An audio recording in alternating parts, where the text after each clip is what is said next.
Hola, bienvenidos a esta conversación con José Manuel Sánchez Pedregal, que es vicepresidente mundial de operaciones de la multinacional MSA.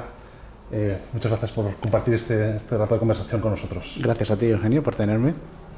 Bueno, ya sabéis que ya viene siendo una tradición que los eventos Collaborate se conocen por sus vísperas, y las vísperas a veces empiezan un poco, nos las tomamos con tiempo, pero siempre procuramos presentar a los principales ponentes en una larga conversación para poner en valor realmente las aportaciones que van a hacer en el evento y también para incentivar y generar la expectativa, que en este caso es muy lógica. MSA es una compañía que acaba de cumplir 110 años. José Manuel nos envió una foto desde la Bolsa de Nueva York tocando la campana junto al resto del equipo de dirección y que fue fundada, tiene una historia muy curiosa porque fue fundada con la ayuda desde el punto de vista tecnológico de Thomas Edison, y ahora mismo pues bueno, provee de equipos de seguridad a los bomberos de Londres, de Hong Kong, de Los Ángeles, hace equipos de prevención de caídas para Airbus. En fin, es una empresa de enorme desarrollo tecnológico y con una visión panorámica de lo que está sucediendo en el mundo. Gracias, José Manuel, de nuevo. Y yo quería empezar por ahí un poco. Es un momento de gran incertidumbre. Resulta difícil anticipar y hacer prospectiva porque hay una cantidad enorme de factores que están entrando en juego, desde luego el tecnológico, pero también los geopolíticos. A mí me gustaría que nos hicieras una primera descripción del mundo en el que estamos, tal y como lo veis desde tu corporación y desde tu puesto de trabajo. ¿Cuáles son las grandes claves ahora mismo que definirían el momento actual? Bueno, como bien describes, son momentos de mucha volatilidad, de mucha incertidumbre. Sí que hay determinados factores actualmente a nivel global que están marcando la economía, ya sea la geopolítica, los diferentes movimientos que están sucediendo alrededor de todos los países, la ciberseguridad, cada vez con mayores riesgos y más disruptiva, y las múltiples disrupciones en la cadena de suministro cuando hablamos a nivel industrial, tanto en el transporte como en determinadas restricciones en fabricantes y la mucha volatilidad e incertidumbre que hay en los diferentes negocios internacionales. ¿Y eso uno cómo lo estáis surfeando? ¿Cuál es un poco el secreto? ¿Hay que distribuir fuentes de suministro? ¿Hay que saber readaptar las cadenas? Hay que pensar de una forma ágil y flexible. Nosotros llevamos varios meses en el Collaborate de Zaragoza. De hecho, hablábamos con una directora del máster de cadena de suministro del MIT, ¿no? Nos invitaba a esto, a pensar de una forma nueva, ¿no? Más flexible, diferente a la cadena de suministro, ¿no? ¿Cómo lo estáis sufriendo vosotros? Sí, definitivamente las organizaciones que sean más ágiles y flexibles serán las que serán capaces de sobrevivir en entornos tan cambiantes como el actual.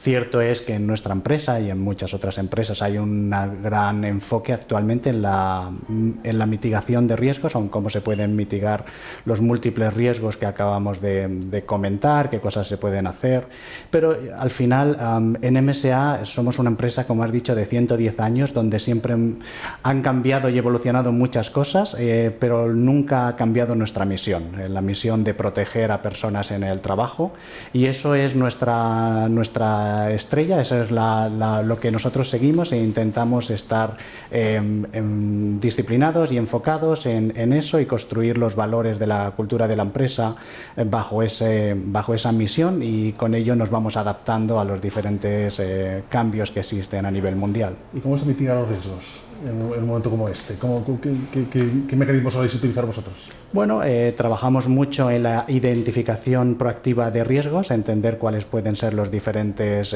riesgos que podemos encontrar, tanto a nivel de producto, a nivel de procesos, a nivel de cadena de suministros, económicos, políticos, y con ello intentar trabajar en identificar a diferentes acciones, tanto con todo el equipo equipo directivo, como involucrando gente con el conocimiento adecuado. Somos una empresa muy global, tenemos localizaciones en más de 40 países en el mundo y nuestros clientes vendemos en más de 140 países. Entonces, en ese entorno tan complejo, tener conectada a la gente, saber cuáles son tus estrategias globales con aplicaciones locales, son los que te permite estar flexible y ágil para adaptarse a los diferentes cambios que puedan suceder. ¿Y tú tienes la percepción de que ahora mismo el riesgo político es mayor que en otras épocas? Porque estamos en un año de muchas elecciones, mucha incertidumbre, que quizás luego comentemos el panorama tal y como lo ves tú en Estados Unidos ante el posible cambio de presidente o no.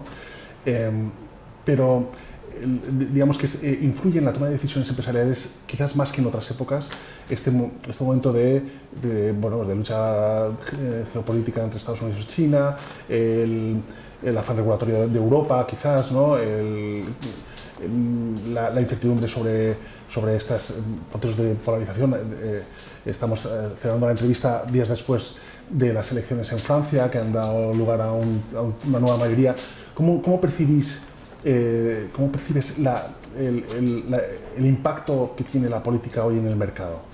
Tiene un impacto significativo. Al final son mayores riesgos o mayor incertidumbre a la hora de hacer negocios en el medio largo plazo, y por consiguiente las empresas pensamos en cómo mitigar esos riesgos. Actualmente existe una gran cantidad de cambios a nivel de inversiones, de incentivos, de tarifas en el negocio internacional, y las empresas no somos inmunes a ellas. Y no solo en cuanto a la geopolítica, pero los diferentes políticas de los países al final influyen en la creación de mayores trabas, mayor burocracia, mayores dificultades para hacer negocios, y eso influye en las empresas y en la forma en la que se afrontan las decisiones. En Estados Unidos se suele ser bastante crítico con el afán regulatorio de Europa, ¿no? Ahora con el tema de la inteligencia artificial, pero en general con todo, ¿no? Y la política verde, por ejemplo, y bueno, tienen su ley de reducción de la inflación que está ayudando a desarrollar sectores, pero ellos entienden que se está haciendo desde una perspectiva de demanda más que desde una perspectiva de regulación, ¿no? Tú como europeo, como español, ¿entiendes la posición de Europa, la actitud de Europa? Hay algunas cosas que sí, desde luego que Europa lidera el mundo en múltiples aspectos y ayuda a mejorar la sociedad, pero hay algunas otras veces que Europa se limita a sí mismo y se generan desventajas competitivas cuando comparas con los otros grandes bloques mundiales, Estados Unidos, China, y eso es un riesgo por el incentivo y el atractivo de las empresas para continuar el crecimiento, pero es algo que Europa debe vigilar mucho. Sí, yo creo que es un tema cultural, ¿no? Quizás, ¿no? Por eso, no sé, tú que vives entre dos culturas, no sé cómo acabas configurando tu forma, no sé, cómo tienes configurado el cerebro ahora mismo, si a la europea, a la americana, ¿eres capaz de encontrar ese punto intermedio entre los dos? Bueno, se pueden encontrar el punto intermedio. Al final todos somos personas, somos individuos, y encontramos la forma de ser efectivos y poder tomar las decisiones que debemos tomar de los diferentes entornos. Europa tiene gran talento y tiene un mercado potencial muy grande, y esa es la oportunidad donde las empresas continuamos creyendo. Bueno, luego está el tema China, ¿no? El factor China. Desde tu perspectiva, tú conoces muy bien China. El otro día en el Atlas Tech Review, cuando hablábamos de los chips, pues comentábamos el tema de cómo la estrategia de Estados Unidos está consiguiendo que China se mantenga 2 años atrás, ¿no?, de Estados Unidos, y que no consiga recuperar terreno. Y había yo citaba un reportaje en The Atlantic que decía los chinos pensaban que nuestra codicia capitalista iba a anteponerse a la seguridad, ¿no? Pero hemos antepuesto la seguridad a esto, ¿no? ¿Cómo estás viendo tú ahora mismo esa marcha, esa dinámica entre bloques? ¿Crees que está, la posibilidad de que se enfríe un poco la tensión ¿Es posible o crees cómo lo ves ahora? Yo confío en que se enfríen. Yo creo que los dos bloques se necesitan el uno al otro, están interconectados y al final los diferentes tienen que llegar a un entendimiento.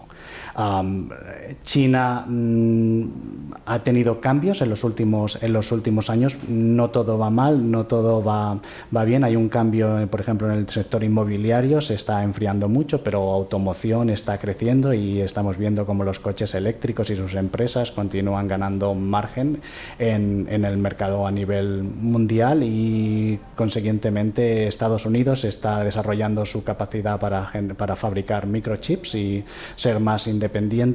Bueno, ahí están jugando sus cartas, pero yo tengo confianza en que al final todo se enfríe. Sí, bueno, es interesante saberlo esto, porque sobre todo con la tensión del Mar del Sur de China, pues estamos todos un poco con la preocupación, ¿no?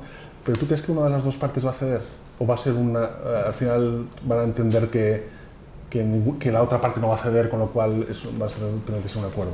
Va a ser un acuerdo, yo creo. Yo creo que al final va a ser un acuerdo de entendimiento entre ambas partes. Por como comentaba antes, se necesitan, hay fortalezas en ambos lados, y al final yo creo que los dos países, por el bien de la sociedad, por el bien del mundo, acabarán logrando la forma de trabajar juntos. Es curioso porque cuando Estados Unidos ha planteado en esa batalla entre bloques usar los aranceles como herramienta, se ha generado un poco el respeto mundial, digamos. En cambio, cuando lo ha hecho Europa, sobre todo a propósito del tema del automóvil que citabas tú y que conoces muy bien, bueno, pues a los días ha tenido que echarse atrás, en fin, parece como que es mucho más errático. Europa, ¿qué te parece la estrategia que estamos teniendo en Europa respecto al tema del automóvil? Bueno, al final tiene que ver con el poder o la capacidad que cada país tenga, y la influencia que tiene Estados Unidos sobre China hoy en día es mayor que en Europa. Bien, es cierto que Europa, cuando ponemos todos los agentes en conjunto, y si Europa es capaz de aunar y unirse para tener una política industrial clara y de largo plazo, yo creo que también va a ser capaz de encontrar la forma de trabajar conjuntamente con China. ¿Y cómo ves a un país como España, que estamos bueno, pues en una situación por un lado, bastante virgen desde el punto de vista de industria de alto valor añadido, con lo cual es una oportunidad también, es una carencia, pero también es una oportunidad, pero al mismo tiempo, bueno, pues tenemos la capacidad de influencia que tenemos, ¿no? Es decir, que cómo podemos jugar ahí nuestras bazas, ¿no? En este mercado global. Bueno, yo creo que la principal ventaja competitiva de España es el talento, y como tal creo que España debiera tener una política industrial, una política económica que permitiera el emprendimiento, que permitiera la creación de valor, y que ese talento realmente pueda encontrar un entorno donde ser exitosos y crecer la economía y crecer el país consiguientemente. Para mí esa es la mayor ventaja y también la mayor oportunidad que España tiene. Sí, es tremendo. Yo, por ejemplo, el tema cuántico es un tema que ves la cantidad de españoles que están liderando en IBM, en Amazon Web Services, en multitud de espacios, en Google, el tema de la cuántica, y son españoles, y dices, bueno, y luego España no pinta nada, pintamos lo que pintamos, ¿no? O, digamos de una forma positiva, tenemos mucho recorrido todavía por hacer, ¿no? Sí, totalmente. Y eso nos pasa en muchos ámbitos, ¿eh? Sí, no, desde luego, no en cuántica, pero por ejemplo en Estados Unidos conozco gente que está liderando a muy altos niveles bancos, empresas informáticas, empresas de medicina, de tecnología, de automoción. Entonces, sí, desde luego que el talento es crossfuncional. Bueno, yo quiero conectar nuestra conversación también con una cosa que hicimos, una iniciativa que tomamos en el pasado Atlas Collaborate de Zaragoza, y lo retomaremos en el Santander, que fue reunir a ponentes, por supuesto, estás más que invitadísimo, reunir a ponentes que eran CEOs de empresas muy diversas, de automoción, de transporte, de semiconductos, o sea, de microelectrónica, en fin, empresas muy diferentes, y sentarnos a hablar sobre cuáles son las claves de la industria, ¿no? Llamamos Atlas Industrial Trends. Y salieron cosas realmente, a mí, superaron ampliamente mis expectativas, estuvo fenomenal. Y entonces habló de cosas con mucha franqueza, entre ellas, por ejemplo, el tema de la productividad, ¿no? Y se habló de, bueno, aquí estamos planteándonos objetivos que están un poco desalineados de lo que realmente necesita la economía, porque el objetivo fundamental tiene que ser la productividad, ¿no? Hay que, sobre todo la forma de trabajar de China, su nivel de actualización en el ámbito del automóvil, de piezas, de componentes y tal, está a años luz de la nuestra. Y tenemos que trabajar este tema, ¿no? Se habla también de la velocidad, se habla también, por supuesto, de la gestión de los datos, ¿no? ¿Tú cómo lo ves a nivel de tendencias tecnológicas, esas tendencias de la industria? ¿Cómo es el problema de la productividad? Bueno, la productividad es una de las claves, ¿verdad? Y la productividad se puede mejorar en dos ámbitos. Uno es en la mayor eficiencia de los agentes que la producen, o otra es en maximizar el numerador por aumentar el valor añadido.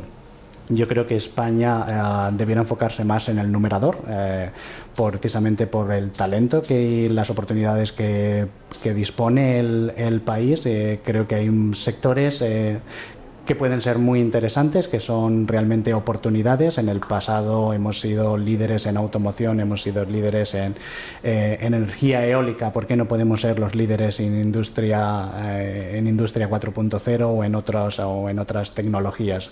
Para mí esa es la mayor clave de España. Y junto con productividad yo no olvidaría la parte de flexibilidad. Hoy en día sí que estamos viendo cómo los clientes quieren mayor customización, mayor variedad de diferentes en la oferta, cosas que se adaptan individualmente a ellos y más rápido. Entonces ya no es solo producir más de lo mismo a un mayor ratio de número de productos por persona y plazo de tiempo, sino también quién los puede hacer más flexible y lo puede hacer más rápido. Sí, de hecho es un poco el objetivo el claim del Collaborative Design Centers, Línea 2, en el sentido de toda la compañía tiene que estar ya alineada en el objetivo de generar el producto de la forma más eficiente y más personalizada posible, y eso ya no es cuestión de cada área de trabajo funcione por su cuenta, sino implicar a todas desde el principio, ¿no? de todo el ciclo de vida del producto. ¿Eso cómo lo estáis haciendo en MSA, por ejemplo? Bueno, en MSA, como he comentado antes, nuestro core, todo está basado en nuestra misión de ayudar a proteger a las personas en el trabajo, y eso es lo que realmente nos une a todos. Junto con ello tenemos unos valores de empresa, integridad siendo un principal valor, flexibilidad y agilidad y enfoque cliente, y en esta es la parte donde me gustaría prestar particular atención. Somos una empresa totalmente enfocada alrededor del cliente y lo que hacemos es trabajar conjuntamente para ser capaces de proteger a las personas. Somos una empresa con mucha ingeniería, tenemos muchos grupos diferentes de productos, somos productos con mucho valor añadido. Trabajamos en mercado de la seguridad, que son mercados muy regulados, incluso la regulación de Francia puede ser diferente a la de España, y ya si comparamos China o Estados Unidos o Australia o África, pues cada uno tiene sus diferentes regulaciones, y finalmente un entorno muy global, con mucha interconexión. Esa complejidad, ese alto nivel de complejidad solo puede ser trabajado cuando tienes a todas las personas unidas y alineadas con un objetivo último, que al final es servir a nuestros clientes. Los sectores más intensivos en uso de energía, en el centro de Europa sobre todo, que han sido los más impactados por la guerra de Ucrania, la subida de precios, han descubierto ahora que hay que planear las organizaciones, ¿no? Y muchos están en un proceso precisamente de eso, de revisar, de la toma de decisiones, de hacerla mucho más ágil, el movimiento de información dentro de las organizaciones, ¿no? A veces necesitamos que nos den un coscorrón para que descubramos, ¿no?, cómo tenemos que gestionar, ¿no? Sí, y la energía es un fantástico ejemplo, Eugenio, pero hay otros también. Ahí estamos viendo cómo en los últimos años está siendo más difícil contratar talento, conseguir empleados para fábricas, y ello pues al final también influye en la forma en que tú piensas sobre inversiones, ya sea automatizando o añadiendo, eliminando labores que puedan ser no ergonómicas o que puedan ser difíciles para contratar personas, o buscando cuáles pueden ser tus alternativas para continuar creciendo el negocio. Y ahí está, te iba a preguntar por la inteligencia artificial, pero no sé si me estás dirigiendo tú precisamente a decirme esto hacia las posibilidades que va abriendo la inteligencia artificial para determinadas tareas, ¿no? Van por ahí un poco sí, nuestra visión. Definitivamente es y está, es algo ya presente, ya no es futuro. En nuestro caso, como en muchas otras empresas, tenemos nuestra visión de la factoría del futuro, tenemos equipos trabajando en la identificación de nuevas tecnologías, cómo desarrollamos esas soluciones y cómo las hacemos disponibles para que nuestros equipos de fabricación alrededor de todo el mundo puedan implementarlas.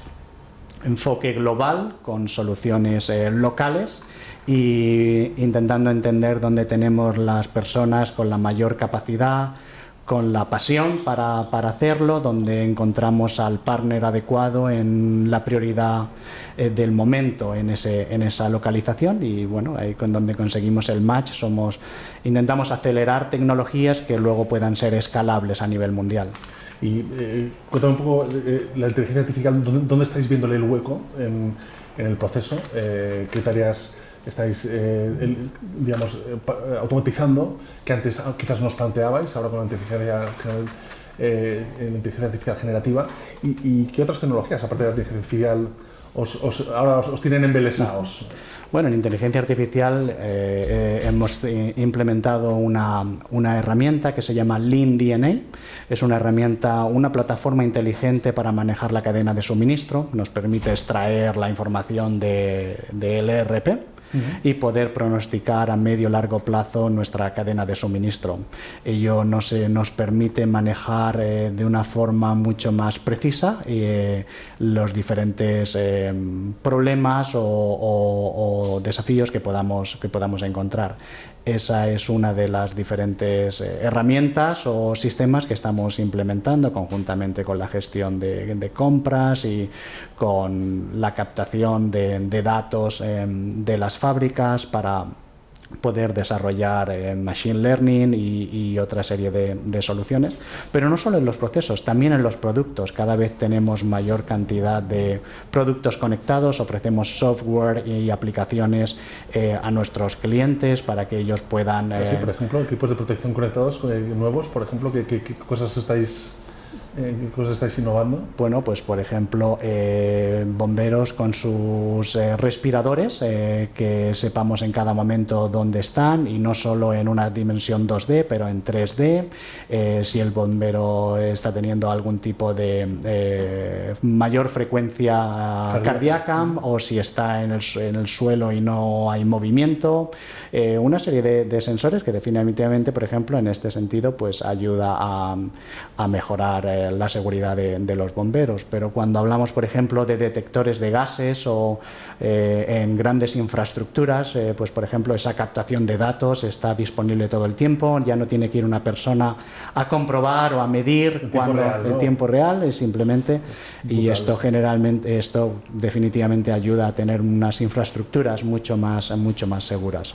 Madre mía, eso es el sueño, ¿no? de los directores de operaciones. Bueno, hay un tema que yo creo es fundamental ahora, porque sí que es un factor que hace año y medio, 2 años no estaba presente. De hecho, incluso Europa lo tenía demasiado arrinconado, que es el tema de defensa. No quiero entrar en el trabajo de la MSA, pero sí en tu visión sobre cómo defensa ha incidido, ha entrado en el proceso de generación de innovación a nivel global, ¿no? ¿Hasta qué punto se ha convertido en un factor, en un actor relevante? Bueno, defensa, como bomberos, como policías, al final es un sector o una serie de productos que realmente se está acelerando la innovación con nuevos materiales, con nuevas tecnologías, con datos. Todo esto supone una oportunidad para mejorar la vida de las personas, y efectivamente las administraciones y los diferentes cuerpos están muy interesados en continuar mejorando y protegiendo a sus personas. Definitivamente es un sector con mucho desarrollo actualmente. Yo hablaba con una directiva de Siemens, del comité de dirección de Siemens a nivel global, y ella me decía que que a medida que las empresas chinas se van a tener que internacionalizar, y esto lo conecto también, tenemos que un poco corolario de todo lo que venimos hablando, ¿no? Desde las tensiones geopolíticas con las organizaciones del futuro, ¿no? Y ella decía, mira, que se internacionalizan, van a tener que cumplir una serie de regulaciones allí donde se implanten, que probablemente las hagan competir de forma diferente a como lo hacen desde China, ¿no? Y eso, decía, eso va a igualar un poco las condiciones de la batalla, ¿no? Digamos, de las condiciones del juego, ¿no? ¿Cómo lo ves tú, este proceso?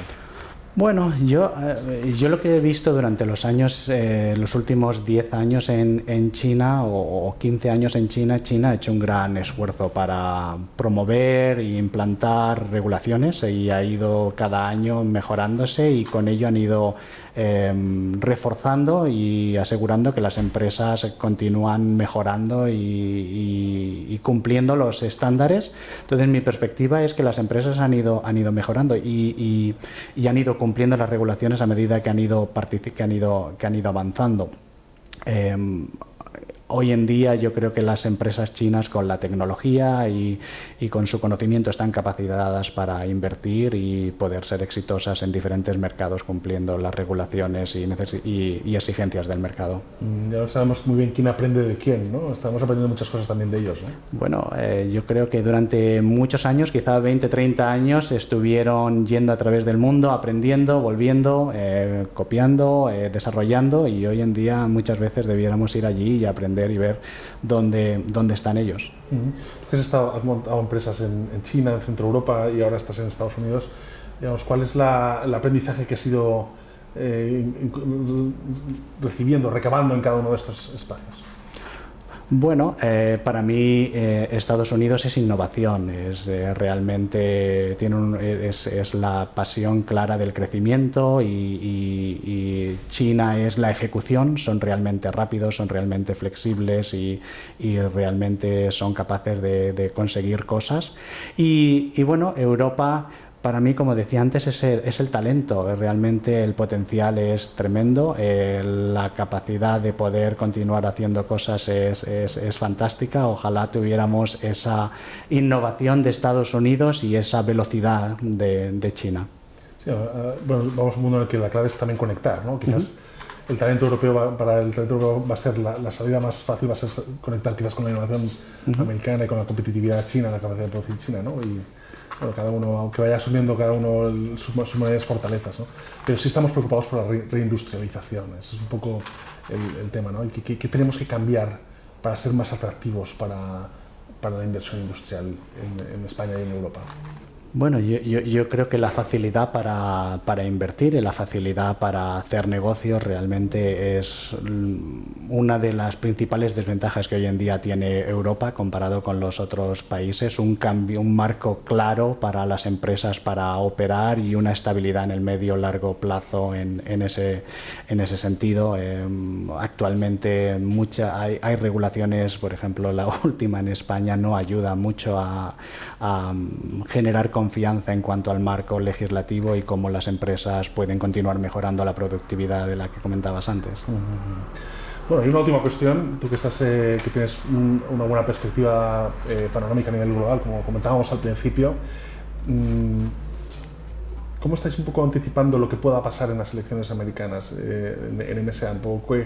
¿Que esperáis que haya una disrupción, gane quien gane?